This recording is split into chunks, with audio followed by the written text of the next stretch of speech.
Mesdames, Messieurs, au nom du Musée de la Main, je vous souhaite la bienvenue à cette 4e rencontre du cycle de conférences La conscience sous contrôle, qui a été co-organisée par l'Institut des humanités en médecine Haute-Forêt, ici présente, et de l'Institut de psychologie de l'Université de Lausanne avec Rémi Amorou, ici présent. En lien aussi avec l'exposition actuelle ici au Musée de la Main, dans la tête, une exploration de la conscience. Nous avons le plaisir d'accueillir avec nous le professeur Daniel Pic de l'université de Birkbeck, qui nous parlera sur le brainwashing ou le lavage des cerveaux. Vous aurez une introduction par rapport à cette thématique par les co-organisateurs ici présents, et j'en profite évidemment aussi pour faire de la promo pour la dernière conférence qui aura lieu le 5 juin. On aura l'occasion d'accueillir Jacqueline Carrois et Daniel Job pour la thématique les rêves et rêveries incontrôlées. Je passe du coup la parole à mes collègues et je vous souhaite une très belle conférence. Pardon, c'est un peu dangereux. Je vais essayer de m'en sortir. Voilà. Donc merci à toutes et à tous d'être présents. On est vraiment content qu'il y ait du monde à chaque rencontre. Donc aujourd'hui, on a, comme ça a été dit, le plaisir d'accueillir le professeur Daniel Pic de Londres, qui va nous parler effectivement de brainwashing, de lavage de cerveau. Et dès le début, vous voyez qu'il y a un terme anglais, un terme français, et cette conférence va être finalement principalement en anglais, mais grâce à la volonté de faire de ma collègue Aude Fauvel, on va avoir des traductions, partielles, mais pertinentes, qui vont permettre à tous de pouvoir suivre cette conférence. Par ailleurs, il va y avoir aussi un film, d'abord une conférence, puis un court film en fait, qui va illustrer ce qui était dit dans la conférence, notamment les aspects en lien avec le cinéma, parce qu'il y a eu beaucoup d'utilisation de techniques de brainwashing dans le cinéma, avec un extrait d'un film très important pour le brainwashing, et puis aussi d'un documentaire intéressant sur cette thématique. Vous savez que, pour ceux qui viennent, maintenant on commence à avoir des habitués, je crois, que l'idée des conférences, c'est d'avoir une partie psychologique et une partie histoire. Et généralement, on a 2 intervenants. Mais aujourd'hui, Daniel Pic nous permet de n'avoir qu'un seul intervenant, puisqu'il est à la fois professeur d'histoire, comme on l'a vu donc, au collège de Birkbeck, mais à Londres, mais il est aussi psychanalyste par ailleurs. Donc il cumule en quelque sorte et il nous permet comme ça d'avoir un seul intervenant qui va pouvoir aborder de différents angles la question du brainwashing. Je ne vais pas être long, mais juste pour terminer, 2 choses qui me semblent intéressantes. Pour ceux qui sont intéressés par la thématique, peut-être avant cela, pour introduire les travaux du professeur Birkbeck, du professeur Pic, pardon, il y a différents livres. Je vais juste mettre celui-là par exemple, ça me permet de faire le lien. Une des thématiques communes par rapport à toute une série de livres sur lesquels il a publié, mais une des thématiques communes, c'est la question de la persuasion, et la question depuis l'hypnose, on va dire, jusqu'à les techniques d'interrogatoire, mais aussi comment des courants psychothérapeutiques ont pu être utilisés soit pour dénazifier, soit pour interroger de manière plus pertinente, voire même torturer des individus et obtenir des aveux, tout au long notamment du XXe siècle, mais pas seulement. Et parmi les livres peut-être les plus récents qui ont été publiés sur cette thématique, il y a ce livre qui est un livre en fait collectif, mais dans lequel il y a des chapitres tout à fait intéressants sur l'implication de la psychanalyse et des psychanalystes dans des pratiques d'interrogatoire, aussi dans les régimes totalitaires, avec des aspects positifs et négatifs, ce qui est, je crois, à saluer, puisque c'est une thématique qui est tout à fait intéressante, qui a rarement été étudiée sous cet angle-là, c'est-à-dire un angle finalement assez neutre, assez historique, et pas forcément militant, mais plutôt cherchant à rendre compte de l'implication de certains acteurs dans cette thématique. Et pour terminer, juste pour ceux qui sont intéressés par cette thématique, il y a ce site qui est absolument formidable. Vous avez, parce qu'il travaille actuellement sur un projet de recherche sur le brainwashing, et vous avez ce site dans lequel vous avez toute une série d'informations, un blog, des extraits d'interviews, des extraits de vidéos. Vous êtes intéressé par la thématique, c'est vraiment une mine d'or pour ceux qui veulent continuer à explorer cette thématique tout à fait passionnante. Voilà, je cède la parole au professeur Pic. Merci beaucoup. Alors, je parlerai en anglais, je dois m'excuser. Mais si vous voulez faire des demandes en français, ça va bien. Mais je pense que c'est mieux si je parle lentement en anglais. Et Aude will translate me slowly. So I'm going to speak in English. So thank you very much for inviting me. Thank you for that introduction. I won't talk for very long because I want to show you some clips from films and also have a chance for some discussion. You can speak in French, I will probably reply in English. So this is a project that I'm working with a group. We are looking at the history of this idea of brainwashing. And it was interesting when I was introduced that she said brainwashing in French and then lavage de cerveau, because it doesn't, I think, translate. I mean, I think you don't use lavage de cerveau in the same way that in English brainwashing is used all the time to describe social reality. It has a history which is interesting to explore, which I will talk about in a minute. Do you want to say anything, or is that clear? C'est à peu près clair, juste sur le fait que le terme brainwashing se traduit pas très bien par lavage de cerveau, et que nous, d'ailleurs, lavage de cerveau, ça nous évoque pas grand-chose en français, alors que c'est très fortement connoté dans la culture. Pardon Daniel, parce que je sais qu'on dit pas ça chez les anglophones, mais anglo-saxonne. Oui, okay. I mean, nowadays it has an afterlife. I will talk later about the beginnings of this idea, but now we talk frequently, and you do this in France too, the idea of radicalization, which maybe is the contemporary version of what was once called brainwashing. But the question of brainwashing is also very current now in debates about fake news, the internet, Facebook, publicity, advertising, and so on. But it does have this Cold War history. And we might begin by asking, is brainwashing simply a myth of the Cold War, a fantasy that came out of the Cold War that we should consign to history?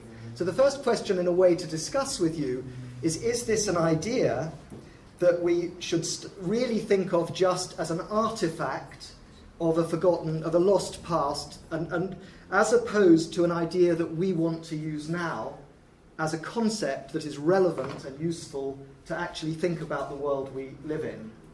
So people, it's not like flat earth theory or the idea of little green men from Mars. This is something that is not simply maybe a myth, but on the other hand, it is bound up with myth and with fantasy. But that's the first problem, to think about what kind of status do we give this concept. Alors la première question qu'il veut poser, c'est la question du statut en fait du brainwashing. Est-ce que c'est juste lié à l'histoire de la guerre froide et du totalitarisme? Est-ce que c'est un artefact du passé? Est-ce que dans le fond c'est juste un mythe historique lié au contexte de guerre froide? Bon, vous les Suisses, vous étiez neutres, mais Est-Ouest, communiste versus capitaliste. Ou est-ce que cette idée du brainwashing n'est pas seulement une construction mythique du passé, mais peut avoir des incidences éclairantes, y compris jusqu'à aujourd'hui? And one could begin by asking who gained from this idea, who benefited from the idea. Clearly at the CIA in America, which was created in 1947, this idea was very useful because it justified the existence of the permanent security state. And we might think about brainwashing in that context as a useful rhetorical device in the Cold War to perpetuate what President Eisenhower, by the late 1950s, before Kennedy came to power, in fact it was in President Eisenhower's last speech in power, warned was the creation of a, quote, military-industrial complex that had become a kind of law unto itself. So a number of the terms of the Cold War, like brainwashing, or another term, menticide, the murder of the mind, were emerged in a context of the Cold War politics and the creation of a security state that was where the question of hearts and minds, that the battle for hearts and minds was central. Donc une façon de répondre à cette question, c'est de se demander qui ont été les bénéficiaires du concept de brainwashing.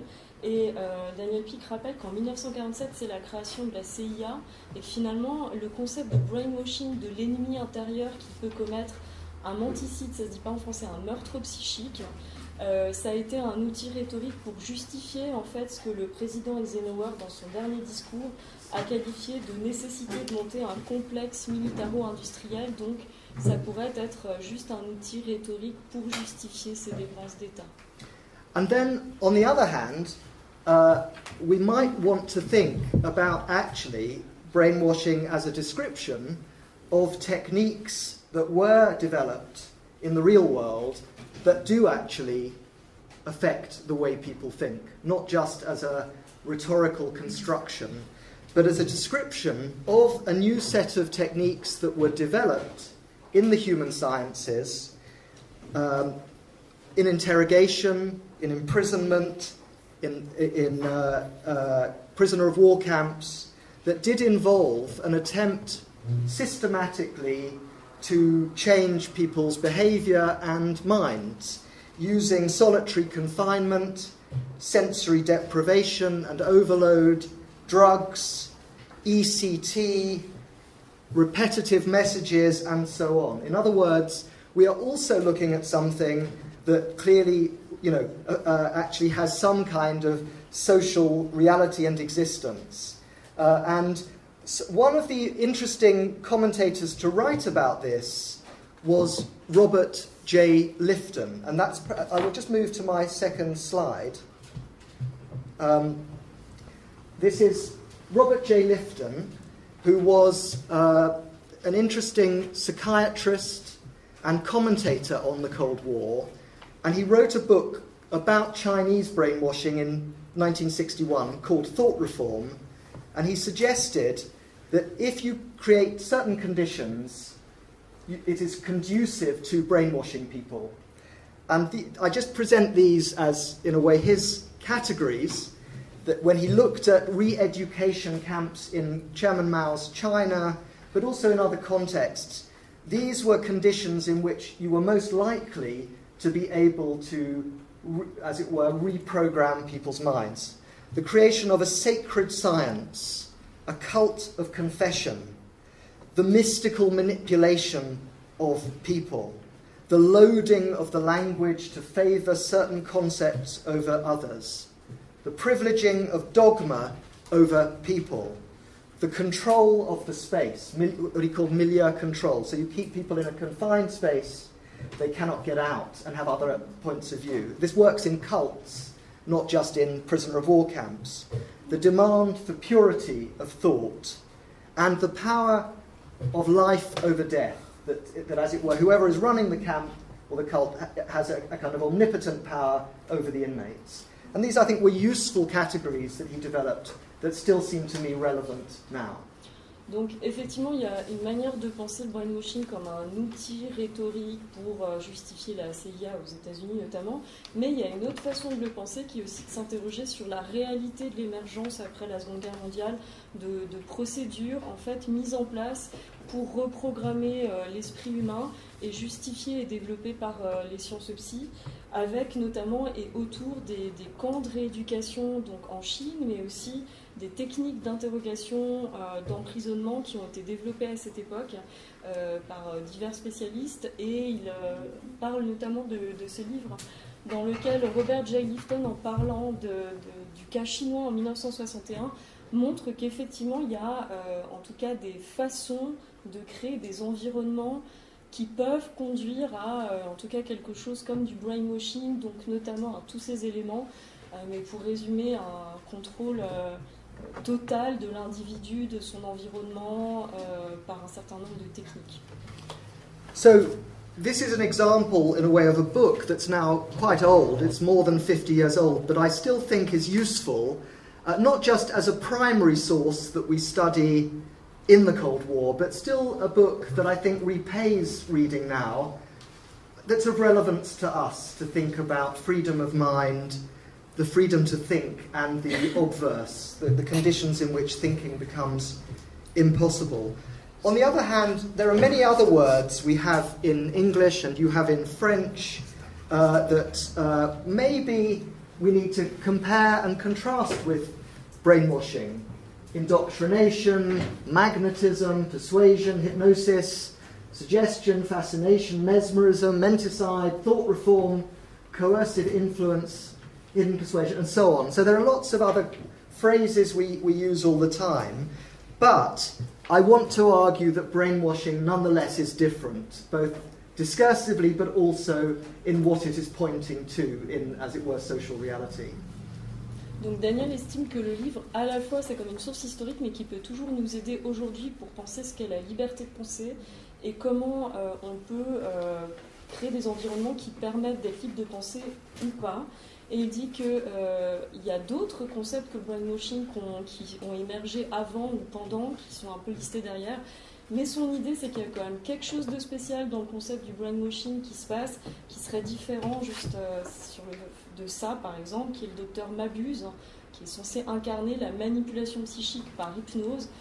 Et selon Daniel, le brainwashing, c'est quand même quelque chose de différent que tous ces concepts. The mention of Dr. Mabuse is relevant because, in a way, my starting questions were, is it real? Is it a fantasy? How do we think about the nature of this concept? But of course, another starting point is to ask, why are we so fascinated by brainwashing, at least in the English-speaking world, that this word has resonated now since 1950 and has led to so many films in the Cold War and since. And in a minute I will give you a list of films. But if you go back earlier, like here we have a list of words, but we also have an earlier cinema in German expressionist cinema, and Dr. Mabuse and Caligari, that is already in this territory of the power to control the mind. Should I move out the way so that you can see? It's me, but it's going to be complicated. Okay, because I feel like I'm in the way. Maybe I should come over here a bit more. But anyway, I think the question of the fascination we have with this theme is manifest at the cinema, that there are so many movies that go all the way through the history of cinema that are about enchanted states of mind. And of course, cinema itself was always thought to be dangerous because it could also alter your state of consciousness. And some of the best movies about brainwashing are also movies about the effect of cinema. Donc, pourquoi cette fascination, de toute façon, avec l'idée de l'emprise psychique? Et c'est beaucoup lié aussi à l'histoire du cinéma, puisque le brainwashing, c'est un thème central dans beaucoup de films. Bon, d'ailleurs, pour la petite note, si vous avez vu la bande-annonce de Red Sparrow, c'est exactement ça, qui va sortir ici. Et en fait, aussi parce que le cinéma en lui-même a été pensé, et d'ailleurs aussi par les régimes totalitaires, comme un moyen de contrôler les consciences. Donc il y a tout ce cycle entre le cinéma qui pourrait contrôler les consciences, le cinéma qui montre comment on contrôle les consciences, le cinéma qui, en montrant comment on contrôle les consciences, contrôle les consciences. Okay, so that's just by way of background. But here we have, it's important, I think, in English, if you look up the word in the dictionary, the Oxford English Dictionary, you find the first use of the word is in 1950, on both sides of the Atlantic, almost at the same time. So in America, you have Edward Hunter using the term brainwashing. Here it is in the Miami News. He was a journalist with links to the CIA, Edward Hunter, and he wrote about the brainwashing tactics forcing the Chinese into the ranks of the Communist Party, and Hunter claimed that this was a translation of a Chinese phrase meaning to wash the brain. So it's the origin of the word in English comes from a translation or mistranslation of Chinese linked with Chairman Mao and communism in China. So the sense that communism is now taking over the world, you now have China as well as the Soviet Union, and brainwashing is happening to its population, but also potentially to other people outside of the communist empire, such as American prisoners. And in England, in the Guardian newspaper, a French journalist, interestingly, just beforehand, writes an article under the title "China Under the Red Flag," and he talks about this thing, washing one's brain. So there we are, 1950, is the beginning of my story, and this leads very quickly to books. Shall I stop there and I'll then show you? That's probably Je pense que tout le monde a compris 1950, l'invention du terme brainwashing qui apparaît exactement au même moment au Royaume-Uni et aux États-Unis, et qui serait, soi-disant, une traduction d'un terme chinois qui montrerait donc comment l'empire communiste est en train d'envahir l'empire de l'Ouest. And Hunter goes on to make money from this idea. He writes popular articles and books. This is one from 1956, where it starts to enter into a kind of popular genre of publishing, not just journalism and not just reports in the, around government and the CIA, but a popular story named popular culture. And here you can see in this book how he capitalizes on this idea in a very dramatic, sensationalistic fashion. Donc un livre très populaire de Hunter qui a donc créé le mot aux États-Unis et qui ouvre en fait tout un genre de livres qui sont censés être des vrais livres sur des vrais cas de brainwashing qui se seraient vraiment passés. Donc là, pour ceux qui ne lisent pas l'anglais, c'est lavage de cerveau, l'histoire des hommes qui l'ont défié, qui est censé être un livre contre la torture communiste subie par des prisonniers de guerre américains.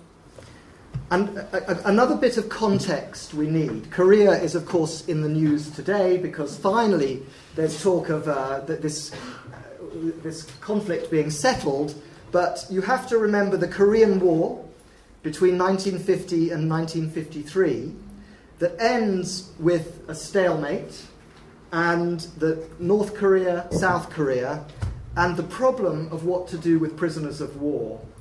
And the United Nations arranges for a swap system so that POWs at the end of the war can go home. But the Americans argue that Chinese and North Korean prisoners of war should be free to choose where they go. They don't have to go back to their communist countries. They should be free to leave. And so this is what is arranged. There is this Operation Little Switch and Operation Big Switch for thousands of prisoners to be transferred. 22,000 communist soldiers refuse to go home, some Koreans, but the big story becomes the 21 Americans and one British soldier who've been in a POW camp held by the North Koreans, and at the end of the war when they're asked, where do you want to go? Do you want to go back to Britain or to America? They say, no, we want to go to China. And by the way, I should say these slides, I must thank my research group because these are slides mostly we used for an MA course in London. So I should also acknowledge my group who put some of this together. But this just gives you a sense that actually there are many more forgotten communist soldiers who refused to go home. But the big story of brainwashing became the 21 Americans. Actually, the British soldier got forgotten as well. It's really the American soldiers. How could they freely choose China? They must have been brainwashed. That's the big story. Donc, voilà, pour ceux qui n'ont pas compris, donc pourquoi les Américains sont particulièrement fascinés par l'idée que ce soit les Chinois qui soient les maîtres du brainwashing plutôt que peut-être les Russes, c'est parce que c'est le contexte de la guerre en Corée, et à la fin de la guerre en Corée, il y a un échange possible des prisonniers de guerre des deux côtés Est-Ouest. Et la grande surprise, c'est qu'il y a quand même 21 Américains contre 22 000 communistes, 21 Américains qui décident librement de rester en Asie, communistes donc, et de ne pas rentrer chez eux. Et donc ça fait un énorme gros scandale parce que personne ne peut penser qu'ils ont choisi parce qu'ils aiment bien la Chine, mais parce que forcément ils ont été manipulés et brainwashés. So there we are. So this becomes the big story in 1953 about these soldiers. They all have interesting personal stories. I will just show you. That's Robert J. Lifton, who was a psychiatrist, but at the bottom it's Clarence Adams, who was an African-American soldier, one of the 21, who actually later wrote an autobiography called An American Dream, about his story of why he went. Everyone had a different story, but by the middle of the 1950s, many social theorists were at work to explain the problem of how these soldiers could have left. I mean, it became a big story, people writing histories, but also trying to theorize about what had happened. Actually, not just to these 21 or 22 soldiers, but the many other soldiers who had collaborated in captivity and had given more information than they were meant to give. In fact, the prisoner camps were divided into so-called reactionaries and progressives. The progressive American soldiers who were more sympathetic to communism, and the reactionaries who were very hardline and wouldn't collaborate. So there were the ones who left for China, and then there was the bigger question, maybe about American morale and American soldiers who were not sufficiently patriotic and militaristic or sufficiently good soldiers to resist captivity. And this led to a great deal of worry in America about whether the American military was now weaker, whether the psychology of American soldiers had changed, leading to a vulnerability to brainwashing and a kind of susceptibility, that became the center of a number of theories about national character during the 1950s. Alors, en fait, les 22 avaient des histoires individuelles très particulières et certains ont témoigné, comme le soldat afro-américain que vous avez vu. Mais c'est pas ça qu'on a demandé aux théoristes. Les théoristes voulaient avoir une explication globale de comment c'était possible qu'il y en ait 22 qui soient restés, même si c'est que 22. Et aussi parce que dans les camps, en fait, il y avait quand même un peu plus que 22. C'est-à-dire que les camps étaient divisés entre les réactionnaires et les progressistes. Et il y avait quand même des prisonniers, donc progressistes un petit peu OK avec, pas forcément agressivement contre la théorie communiste et qui avaient accepté de donner des renseignements plus que les autres. Et ça a mené à une très grande inquiétude du côté des Américains, avec cette peur qu'il y avait peut-être un déclin du caractère national américain et de la fortitude virile des soldats et de l'armée, avec une grande peur et donc une théorisation autour de cette peur. And there were books like this, like Kincaid, saying that there was a national disease of lethargy, he called it give-up-itis, the propensity to give up, to surrender, that was apparently very different from the previous generation who had fought in the Second World War. And there were theories that American young men were now dominated by their mothers because of their absent fathers, and a theory emerged called momism, which was the power of the American matriarchal figure who was now a kind of castrating figure. Men were now emasculated.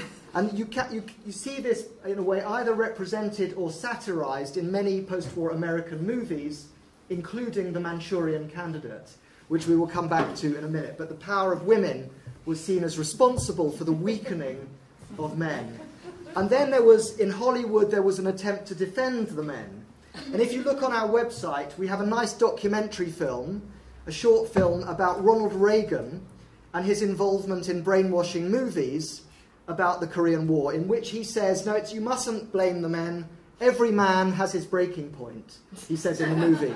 So you can look at our little film that we've commissioned about the attempt to then say, no, you mustn't blame them. They're not weak.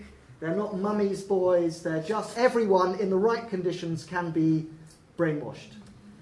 Alors donc, soi-disant, cette maladie de la virilité américaine aurait été liée à une forme de léthargie qui serait liée à un trop grand poids des mamans.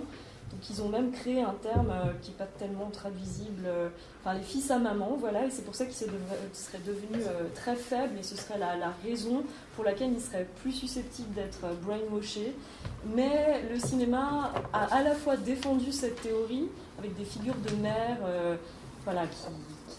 vous allez en voir un exemple, mais en même temps a défendu le fait que non, parce qu'en fait, tout homme a son point ultime au-delà duquel, qu'il ait une mère envahissante ou pas, il a un point de rupture et est susceptible d'être brainwashé, même s'il est un très valeureux soldat.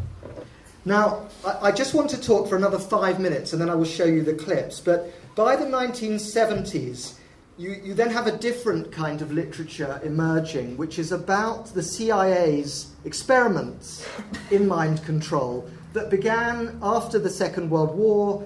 Actually, some of them were in the Second World War with the predecessor to the CIA, the Office of Strategic Services.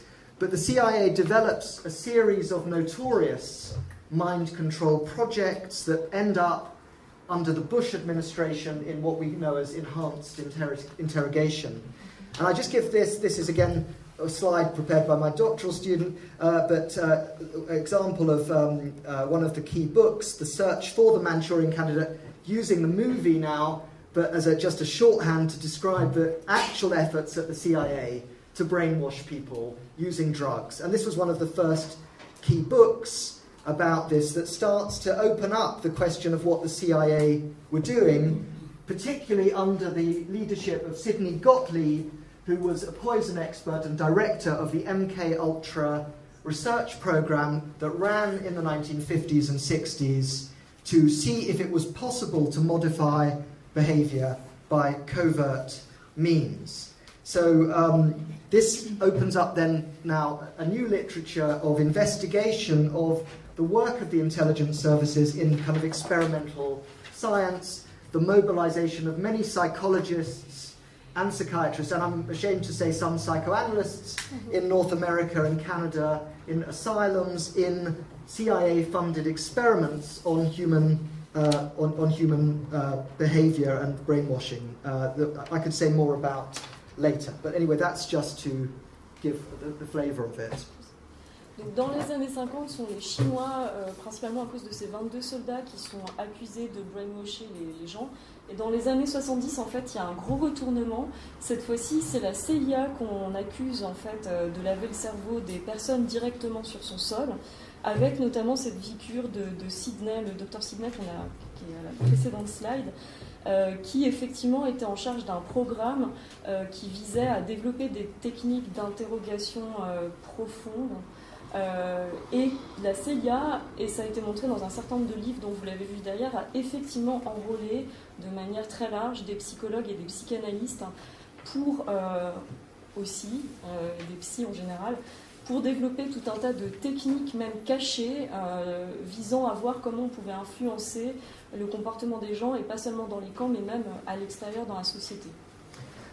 Another context for all of this is also the question about authoritarianism and people's willingness to support fascism that comes out of that earlier period of denazification, and the question about people's willingness to obey demagogues, fascistic leaders.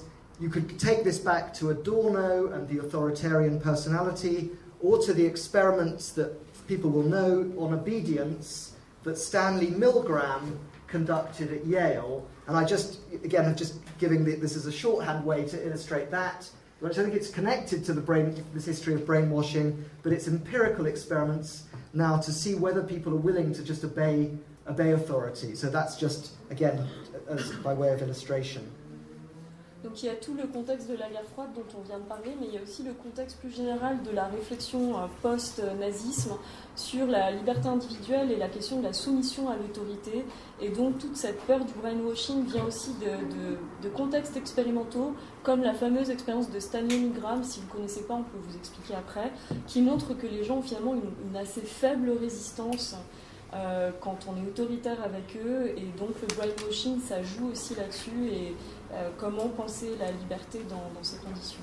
I think at this point I'm going to be just very quickly just go through, I mean, this was just an illustration of how often brainwashing comes up at the movies, lots of, but perhaps we won't worry about that now, but it became, as I was saying, a theme of post-war cinema in many ways. And finally, before I show the clips, I want to just suggest that this idea of brainwashing gets taken not only into the question of POWs and the debate about fascism, totalitarianism, obedience, but into other areas too. The mention of One Flew Over the Cuckoo's Nest is perhaps relevant, because one of the areas where this theme resonates powerfully is in the anti-psychiatry movement.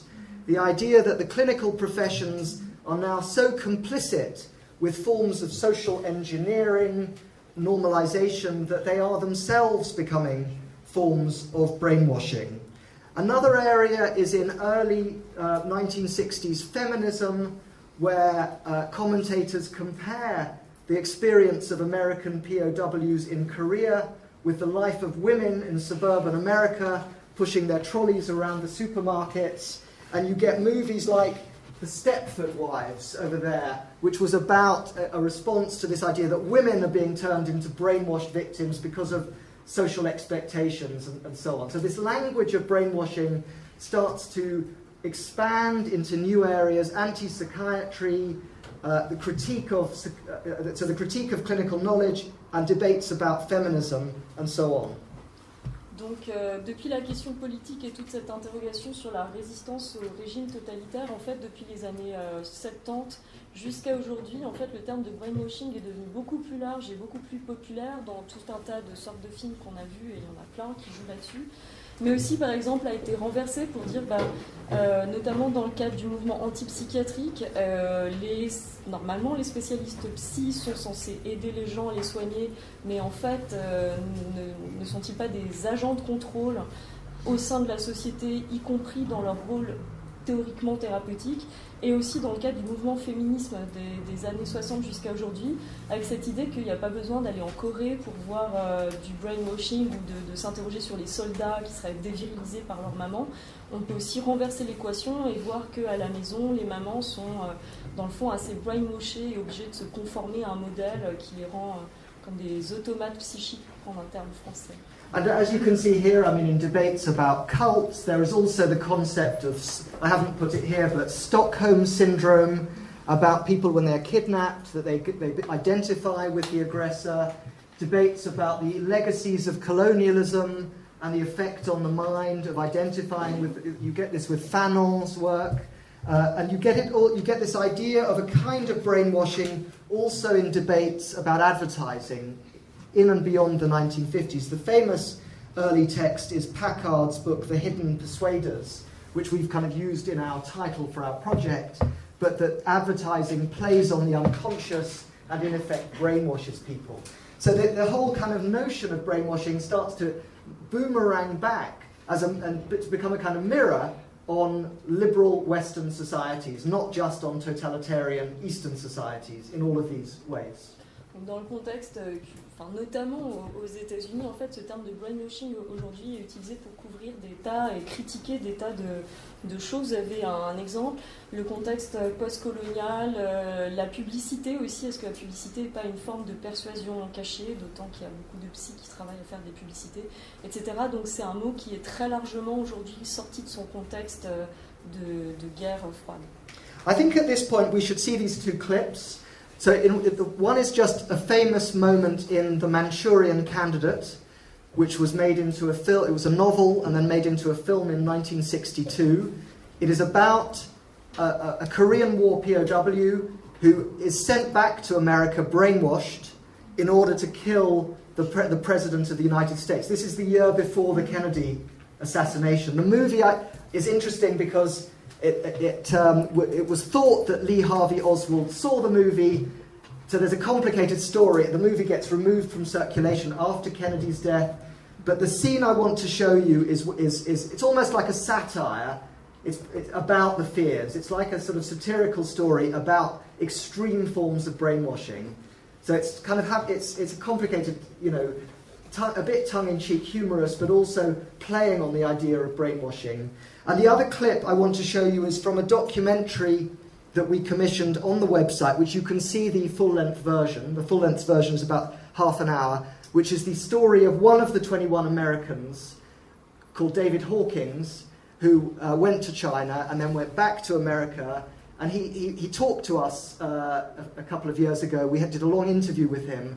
And then a young filmmaker made a nice film about his life and his memories of China, what happened to him when he went back to America. So I've given you like a trailer to try to, in a way, encourage you to see the movie on our website. But let's show the films after that and then we can discuss it. Donc en fait, vous allez avoir un extrait, il y a deux extraits en un, une version fiction en fait, issue de ce très fameux film, je ne sais pas comment c'est traduit en français, le candidat de la Mandchourie, de Mandchourie. Dans lequel il y a un soldat donc, qui est brainwashé pour tuer le président, et il y a toute une histoire compliquée. À un moment, ça a été censuré parce que ça a été dit que ça avait inspiré l'assassin de Kennedy. C'est un film extrêmement intéressant et complexe Pour la petite histoire, dedans, il y a Angela Lansbury, que vous connaissez sans doute surtout pour la série Arabesque, qui joue la fameuse maman du soldat, qui est absolument extraordinaire, qui joue extraordinairement bien, mais c'est pas sa maman, en fait, elle n'est pas là, puisqu'en fait, il est en train d'être brainwashé. C'est un très bon film que je vous recommande et dont on va voir un extrait. Et puis la deuxième partie du clip que vous allez voir, c'est un extrait de documentaire qui a été réalisé dans le cadre du projet de Daniel, où précisément il s'agit de voir un de ces 22 en vrai, entre guillemets, qui est toujours en vie, donc un de ces personnes qui était resté initialement en Chine mais qui est revenu aux États-Unis, oui, qu'ils ont pu interviewer. Donc ça montre un petit peu, c'est un peu un trailer de ce documentaire que vous pouvez retrouver dans sa version longue sur le site. Oui. Et sinon, alors on a un peu bricolé, donc dans la première partie vous avez vraiment des sous-titres corrects en français, etc., parce que c'était disponible. Dans la deuxième partie, c'est des sous-titres auto-générés en anglais, YouTube, pour vous aider à comprendre. C'est comme ça qu'on a improvisé quelque chose. And actually, you mentioned the mother in the Manchurian Candidate. In this clip, the men are hallucinating because they have been hypnotized and drugged by the communists using Pavlovian techniques, drugs, hypnosis, and they are hallucinating that they are in America at a women's institute meeting, Horticultural Society in New Jersey, when actually they're in Manchuria. So in a way, this theme of momism is already prefigured in this scene. Donc en fait, vous allez voir dans l'extrait qu'il y a déjà, vous verrez pas Angela Lansbury dans cet extrait, mais il y a déjà l'idée de la maman qui contrôle tout, parce qu'ils sont plusieurs soldats, et en fait, ils croient qu'ils sont un espèce de, vous allez voir un truc totalement ridicule de femmes d'un certain âge qui discutent de fleurs, et qui pourraient tous être leur mère, et en fait, ils sont pas avec leur maman, ils sont avec des soldats chinois, donc c'est un peu une assimilation du brainwasher chinois, communiste, manipulateur, c'est un peu votre maman, en fait. Okay, let's watch the movie. So how do we put the clips on?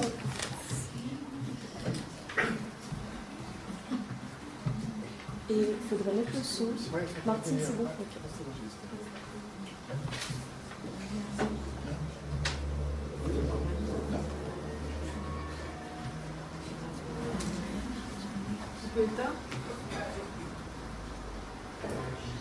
Un peu plus fort.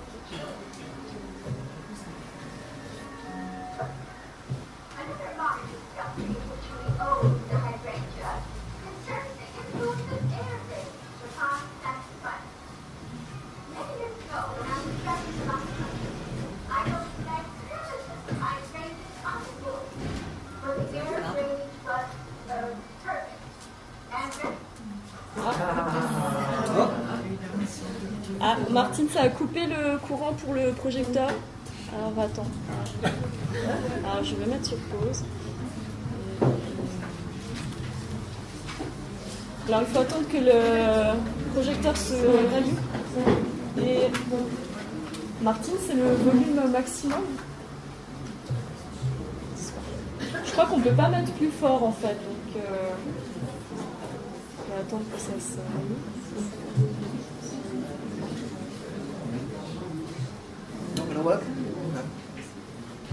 Est-ce que tu penses qu'il faut le rallumer?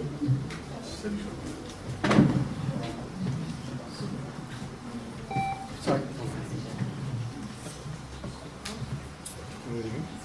No, ça marche là?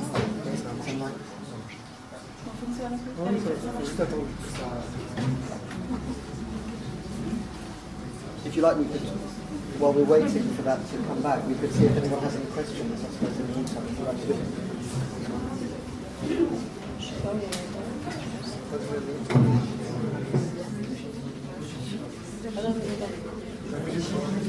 Ah, tu crois qu'il faut appuyer 2 fois? J'ai appuyé, ça clignote. Avant, c'était rouge. Alors, peut-être on va commencer par prendre des questions, le temps. Ah. Au début. Ah, maybe Laza, if you can put the volume up. Yeah, I think. Il n'y a pas plus fort.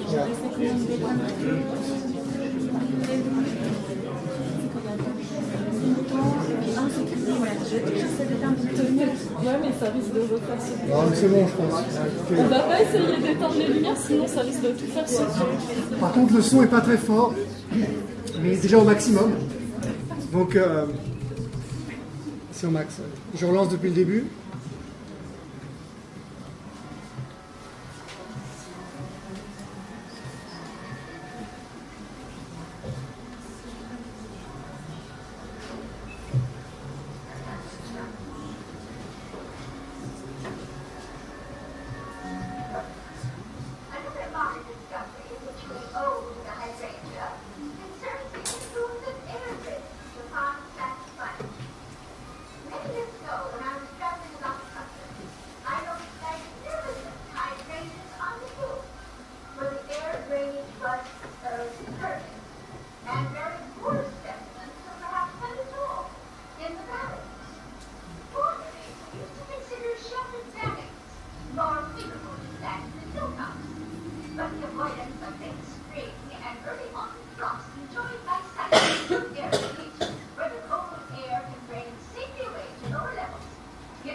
Yes, sir. It's good. Like a cigarette should.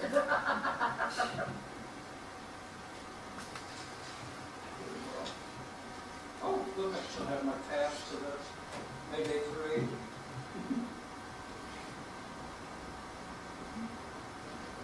We got to stay up there with Mao Zedong. You met Mao Zedong? Yep.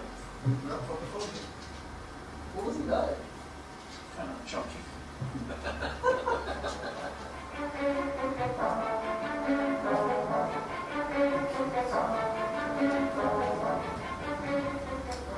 Tell me this, it sounds open declaration to even talk this way, but how, in a sense, can we be sure that you yourself have not been sent back here in some manner to work on behalf of the Red China?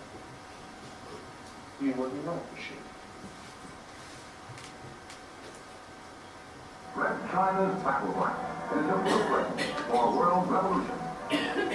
Divide and encircle, conquer and enslave. In 1950, Communist China and the free world come into conflict when South Korea is invaded by Communist forces from North Korea. The United Nations Security Council is convened in emergency session in New York, and the members vote to send troops into combat to help defend the independence and sovereignty of South Korea. In December 1950, the Red Chinese intervened on the side of North Korea.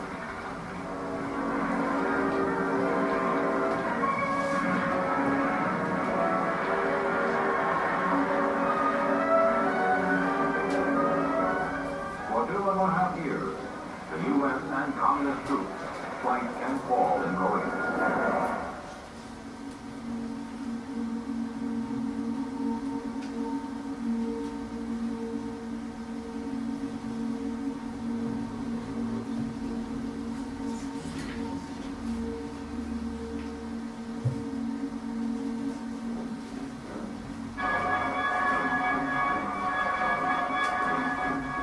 The Mike Wallace interview. My guest tonight is the youngest U.S. Army turncoat of the Korean War. You'll see him behind me. He's David Hawkins of Oklahoma City. We'll try to find out why Dave Hawkins turned his back on the United States. Mike Wallace introduced himself today. I'm Mike Wallace, and we're here for a interview. I'm just going to ask you a few questions. I thought that I was obliged to do it, that I knew that it was on national television, and if there was any chance that my demeanor was going to be extremely important. I understand that one of the things that you couldn't stomach in Red China, Dave, was brainwashing that they subjected you to. And I would like you to tell us what it's like to be subjected to communist brainwashing. I never heard that term until I came back to the United States in 1957.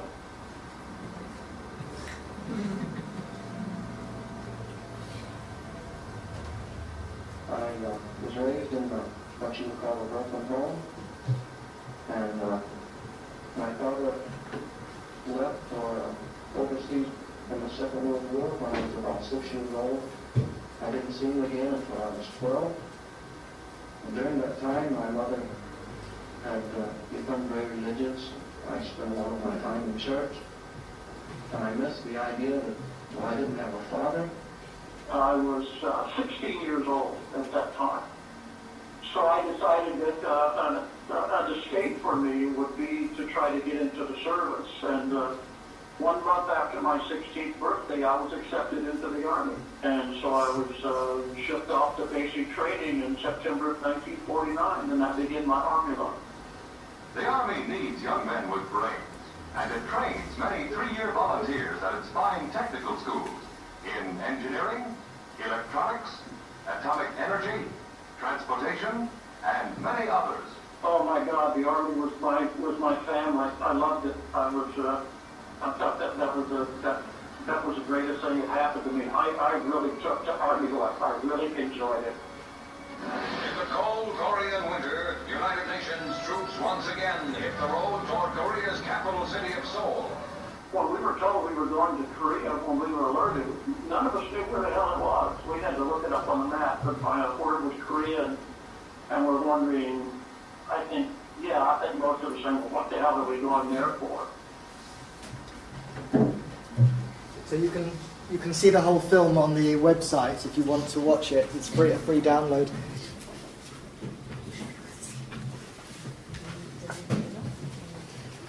Voilà, donc si vous avez des questions en français, parce que Daniel Pic comprend très bien le français, d'ailleurs il peut répondre en français. Je ne sais pas, ça dépend.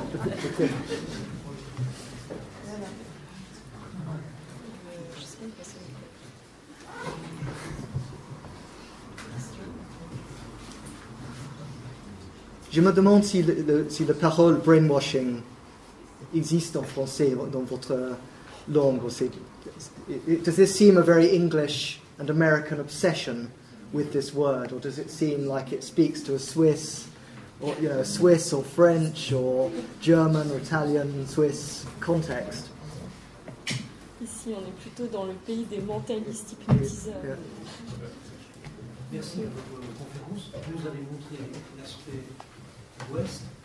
Est-ce que depuis l'ouverture de la Chine, on a eu accès à l'aspect de l'Est? Est-ce qu'on a retrouvé des experts brainwashing chinois qui seraient d'accord de parler et d'expliquer à tout le monde? I think I'm going to answer it. So the question is whether on the other side in China, whether there were experts. Yeah. Did you find real experts in brainwashing? Yeah. Ready to talk? I think there is some people are doing work on the actual situation in China of the thought reform experiments. There's an American historian called Aminda Smith who is working on that. So I think there is a history to be written from the other side of the Cold War about the uses of re-education techniques, both in China and in the Soviet Union. And I'm aware of colleagues who are working on those questions. Somebody has just written a book on the role of Russian psychiatry in the treatment of dissident intellectuals who were put into mental asylum. Someone called Rebecca Reich in Cambridge has written a very interesting book recently on that. So yes, there is also a story to be told. And in one of my team, Sarah Marks, works also on Eastern Europe, on what was going on in Czechoslovakia.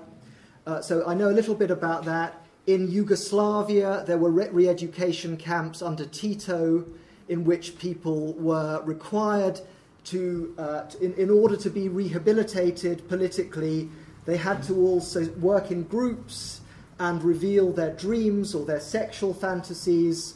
As part, a kind of perverse version of psychoanalysis was used, as well as rewards and punishments. So that there indeed is a history on both, in China and in the Soviet bloc that is, I think, starting to emerge very much now. Si je peux juste ajouter, donc il y a des tas de travaux en train d'être faits, mais aussi parce que le bloc est tombé, donc il y a les archives possibles du côté de l'ex-URSS. Et du côté chinois, juste parce que je connais une personne qui travaille là-dessus, ce qu'il faut savoir, c'est qu'en Chine, la psychiatrie était considérée comme un outil capitaliste de coercion mentale. Il n'y avait pas d'hôpitaux psychiatriques jusqu'à une époque extrêmement récente en Chine. Et c'est seulement une loi d'il y a 2 ans qui a établi la possibilité d'un traitement psychiatrique. Mais aussi parce que l'idée, c'est que dans une société communiste totale, on ne peut pas se sentir mal puisqu'on est régénéré, on est un homme nouveau. Donc si on se sent mal, c'est qu'on est un dissident et donc on va dans un camp. And one of the categories that has been studied now a lot was the invention of this concept sluggish schizophrenia, which was often used as a way to deal with dissidents and put them in mental hospitals in Russia, in the Soviet Union. Ça, c'est un concept russe, soviétique, mais qui est réactualisé actuellement sous Poutine. C'est le concept de schizophrénie rampante, qui en fait, si vous êtes un dissident politique, c'est que vous êtes schizophrène, et c'est en train d'être réactualisé. Il y a toute une pétition actuellement par les psychiatres eux-mêmes pour disqualifier et dénoncer l'utilisation de la psychiatrie à des fins politiques de rééducation. Thanks a lot for your conference. In Switzerland, the media mostly uses the word brainwashing to explain how all the attacks in Europe can have happened. How much do we know about what is actually happening there in terms of brainwashing? With it, you mean within sort of within the groups who are committing terrorist outrages? I mean, again, people have written very interestingly, about the different factors in France or in different European countries or the Middle East that lead people. But I think one has to be very, very cautious about general theories about why people get drawn to fight in Syria or why people are willing to become become ticking time bombs. So I'm a bit wary about general theories and interested in how the language of brainwashing has been reinvented as radicalization. And I think, there's a great deal we don't know. And also I think there would be many different explanations. We might do better to look to memoirs and stories, even fiction, rather than these very generalized social theories that would explain, about certain kinds of childhood or whatever. I know that there's a sociologist called Diego Gambetta who has pointed out that many of the people who got drawn into the 9/11 attacks had done engineering degrees. But make of that what you will, But I think people are still speculating about the educational, family, economic factors. But there is not going to be one, one easy theory, I think, that explains them all. Yeah. Une autre question? Bon, moi j'ai vu pas mal d'émissions à la télé. On entend souvent lavage de cerveau, mais plutôt dans les sectes. Ça, c'est encore toute autre chose. Yes. Les gens sont... Yeah. On leur fait croire. Yes. Conditionné. Yeah, I mean, Robert J. Lifton, who I mentioned, was one of the more interesting psychiatrists, has also written about sects and in a way applied this model of closed systems, sacred language, the kind of model he used about Chinese brainwashing. He has also thought about with religious sects like the Korean, the Unification Church, Scientology, and so on. Of course, the Scientologists say psychiatry is brainwashing, so so there's a reversible perspective on this question. But there is now a very important literature on cults and sects, including also by memoirs of people who have left cults and then written about their experience.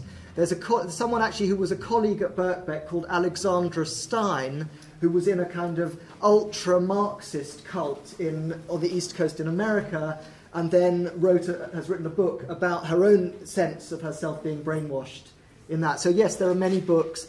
There's also the famous case of Patty Hearst, who was an American heiress to the Hearst family, who was involved in a bank robbery in the 1970s with her kidnappers.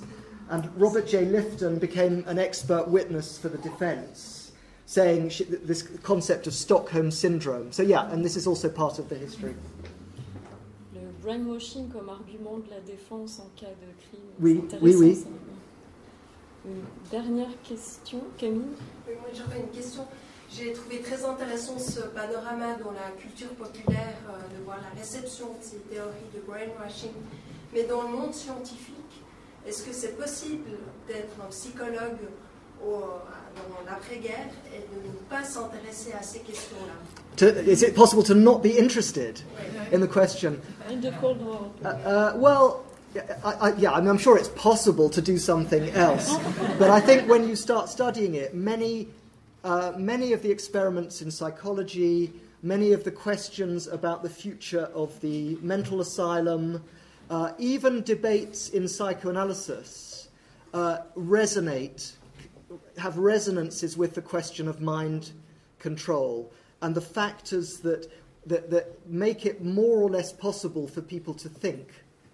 Because I think that the debate about brainwashing connects to a set of post-war debates about identity, about freedom of thinking, freedom of expression, and the factors external and internal to the mind that make it very difficult for people to think. So when you look certainly at British psychoanalysis in the 1950s, it is certainly possible to make links between what's going on in psychoanalytic theory and these kind of popular debates about freedom of mind. So yeah, you can certainly see it. The web gets bigger, maybe there are some people who don't think about it at all. Yeah. Were you thinking of examples? Je me pose la question de Jean Piaget, par exemple. Yeah. De le relire avec ses lunettes, est-ce que finalement c'est une réponse à certaines théories de brainwashing? Yeah, I don't know. You're saying Piaget, with Piaget. I mean, I don't know with Piaget, but certainly debates about the nature of education for children, of how do you create a system of learning that isn't a form of indoctrination. You also get, like with the anti-psychiatry movement, there is also radical movements against schools, the de-schooling movement, saying children should be, allowed much more freedom. Some of that work goes back before the Cold War. It goes back to the interwar years with experimental schools that are much freer. So Piaget, I haven't looked into whether he actually enters into this debate, but certainly the question of earliest baby-mother relationships, childhood, infancy, childhood, get connected to the question of brainwashing. Also the question, when you look at people who are later become authoritarian personalities or are drawn to fascism or totalitarianism, in the post-war period, a lot of that debate is about very, very early nurture. What kind of family, what kind of school, what kind of relationship to the mother and the father. And at UNESCO in Paris, after 1947, they ran a big project with psychologists, I think probably Piaget, but also Melanie Klein, Donald Winnicott, Erich Fromm, that were really thinking about mother-baby childhood in relation to the question of politics and democracy. How did you make democratic subjects? And what was the relationship between infancy, education, nurturing, and eventual political identifications? So if you're interested in that, I can give you some references to that project. If you ask me afterwards. Peut-être pour mettre en contexte pour les non-spécialistes de l'histoire de la psychologie, un des psychologues qui a été accusé d'incarner le brainwashing à l'américaine, c'est le psychologue Watson, qui déclarait que si on lui donnait un enfant et suffisamment de temps, il pouvait le conditionner à devenir n'importe quoi comme il voulait. Donc il avait des paroles très fortes. Et la question de Camille, c'était pour savoir si... Est-ce que, par exemple, Piaget, le Suisse, quand il parle de l'éducation de l'enfant, est-ce que, quelque part, il n'a pas ça à l'arrière-plan dans sa façon de concevoir les choses? Réponse à laquelle c'est une très intéressante question, il faudrait réfléchir là-dessus. I would just add one thing, that within certain strands of psychoanalysis in the 1950s, particularly in America, a form of psychoanalysis emerged which was about conversion in a way with a heavy pressure on patients to convert from being homosexual to heterosexual.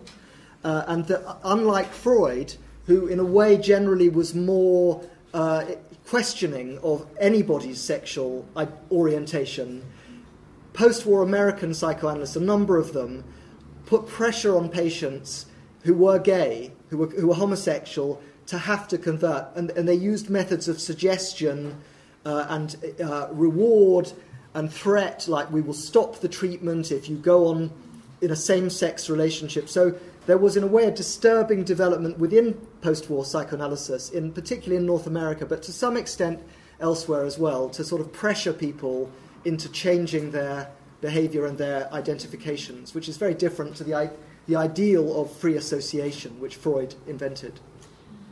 Alors voilà, je vous remercie, on doit libérer la salle et donc je vous rappelle que la prochaine séance sur les rêves et les rêveries incontrôlées sera le 5 juin, même heure, même endroit. Thank you very much.